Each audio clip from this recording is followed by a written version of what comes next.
Hi everyone, and welcome to the Startup Trends series by Startup Express. In this video we're talking about augmented reality, and let's just call it AR to make it easier. So we'll see what is AR, what are the very common AR applications that exist since a while already, what hardware does AR require, what are the growing startups in the AR field, and what is the future of AR. So basically AR is when you overlay digital information on top of the real world. It's completely different from VR, because in VR you are completely immersed in the virtual world. But in AR you are still in the real world and it has virtual information on top of it. So for this reason, most of investors and analysts agree that AR market is going to be much bigger than VR market in the future. Because VR puts you alone in your headset playing video games or watching movies, and that's basically it. But AR can have many more potential applications in many different fields. And the simple reason why the AR market is not exploding just yet as I'm recording this is because we still don't have access to consumer headsets, meaning the actual AR glasses. These are coming and we will talk about them a bit later in this video, but for now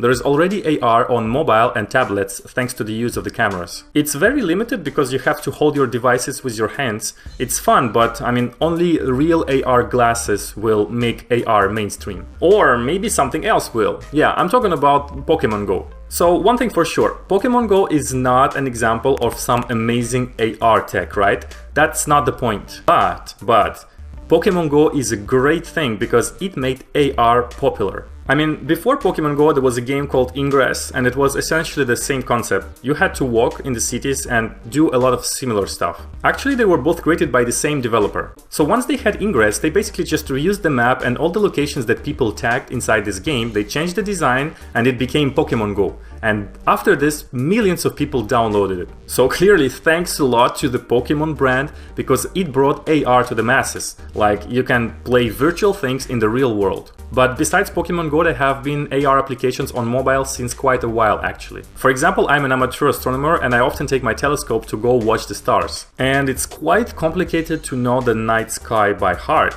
And some people who have done it for years, they know it, but personally I'm using Google Sky Map or Stellarium. So I just point my smartphone to the sky, it has my GPS position and all kinds of sensors, so it knows exactly where I'm looking and it can show me what are the stars, the planets that I see, star clusters, galaxies, and all other kinds of celestial bodies out there. So this is clearly augmented reality, and these kind of apps exist since a while. Another example is the optical character reader translation. It's basically when you point your phone with Google Translate on some text, and it translates you this text in any language instantly. When I went to China, I used the Pleco app with a reader like this. So I could just point my phone at any Chinese text and it would translate it to me instantly. And it was extremely helpful because almost no one speaks English in China, and you can't type their characters in your smartphone, right? So OCR is the best deal for it. And now Google Translate can do the same and can also be used offline if you download the language packs.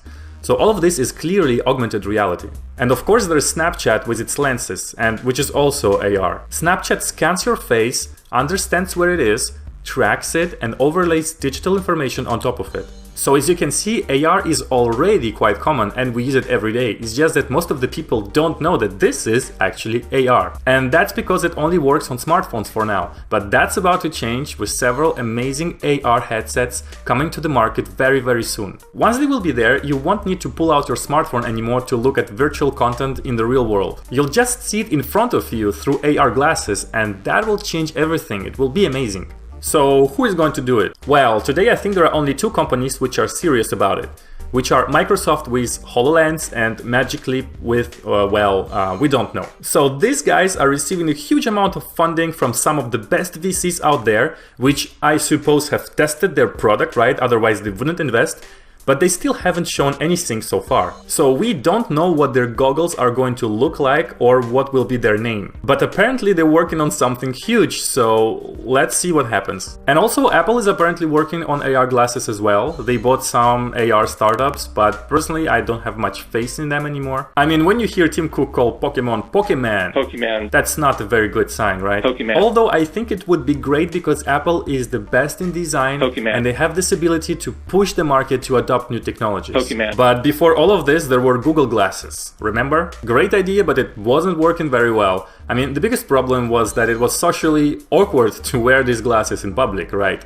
And there were all the stories about the glass holes, people being punched in the face, thrown out of bars because they were wearing these glasses. So all of this kind of amazing human behavior, you know. And it's very likely that this problem will stay because HoloLens is particularly big, imposing headset. So clearly you will not be able to walk freely in the street with it. So you will have to use it in other places. And it's big for a reason. You need a lot of hardware for AR glasses to work. You need a battery, cameras, processing power, memories, all kinds of sensors, etc. And you have to put all of this inside the glasses themselves. It's not like VR, which is connected to powerful computers. AR glasses have to work without being connected to anything. So you have to pack all this tech inside them. And it makes them big, for now at least. So the question now is, how are AR startups growing right now, although this tech is not available yet? Well, first of all, a lot of developers already have access to these headsets and they develop stuff for them. For example, I recently met a solo entrepreneur in New York who created a physical book with specific patterns on it. And when you use AR glasses or even any kind of smartphone or tablet, this book can become any book that you want. Basically, the software overlays text or images on the book, and it feels very real. Even when you turn the pages, the images bend along with the pages. So it's like a compromise for all the people who still want to hold physical books when they're reading, but don't want to buy new books every time. So there are more and more AR startups that are growing on mobile for now, and once the headsets will be available, they will be able to take this tech from mobile and put it on AR glasses without any problem, because it's very similar. For example, there's Blipper and Augment. These are some AR apps that you can already download for yourself. So they work, they're fun, but personally I find that most of these apps are somewhat underwhelming for now, although some of them have millions of users, like Blipper for example. Also, big companies like Walmart and IKEA created AR catalogs where you can look at their physical catalogs with your smartphone and see their products in action in 3D. And in China, there's Yihaodian, which created thousands of virtual stores and placed them in strategic locations, like for example in front of their competitors' physical stores. And finally, there are startups that don't wait for these goggles and release their own headsets, like Dakri. They created this helmet for construction workers and it shows them many things in AR and helps them a lot in their jobs. So being a construction worker has never been so cool, right? And do you see some pattern here? These people already wear helmets in their jobs, and AR requires a lot of hardware. So you can stick this hardware inside these helmets without changing the appearance too much and without making people look weird. And you know where else you can do the same thing? Well, with motorbike helmets. And as a matter of fact, there is a great company doing this, which is called Scully. They raised 2.5 million in crowdfunding and later $11 million from other investors to create the perfect bike helmet of the future. But there's a slight problem. Basically, they completely fucked up. They crashed and burned and made a lot of people lose their money and jobs. There are some rumors that say that the founders used VC money for personal stuff like rent, vacation, strip clubs and other nice things. So yeah, I don't know if this is true, but clearly it would make for a nice story anyway. However, I still believe that AR helmets for bikers is an amazing idea because it just makes so much sense. So I'm convinced that somebody will do it one day or another. So what are the potential future applications of AR?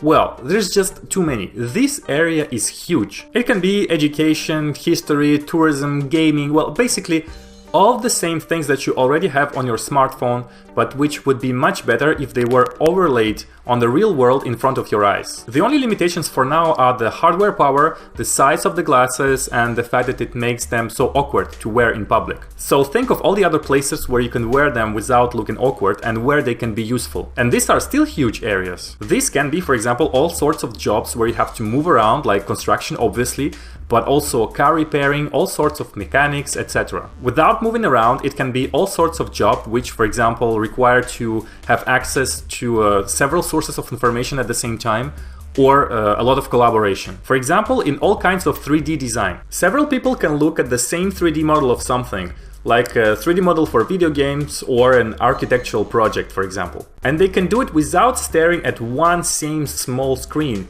but actually seeing the 3D model in action and walking around it. I'm also sure that astronomers would love to wear glasses that precisely overlay information on the real stars as they're looking at them. That would be just mind-blowing. Of course, there's also army and police. Security areas like this are always very lucrative, and there are many startups working on AR stuff for soldiers. And actually, one of the very first AR applications ever, back in time, was this screen inside fighter jets to allow pilots to have information about their targets. There will also be a lot of games in AR, but for now they will probably be limited due to the hardware power and battery. But you can also imagine some physical locations, sort of attractions, created with AR purpose in mind. Like, I can imagine a venue, for example, where you play with your friends to solve some riddles, and as you advance in some sort of building, you solve them by looking for clues and secrets that you only see in AR with your glasses by looking at some specific places. That's just an idea. I mean, clearly you can be very creative here because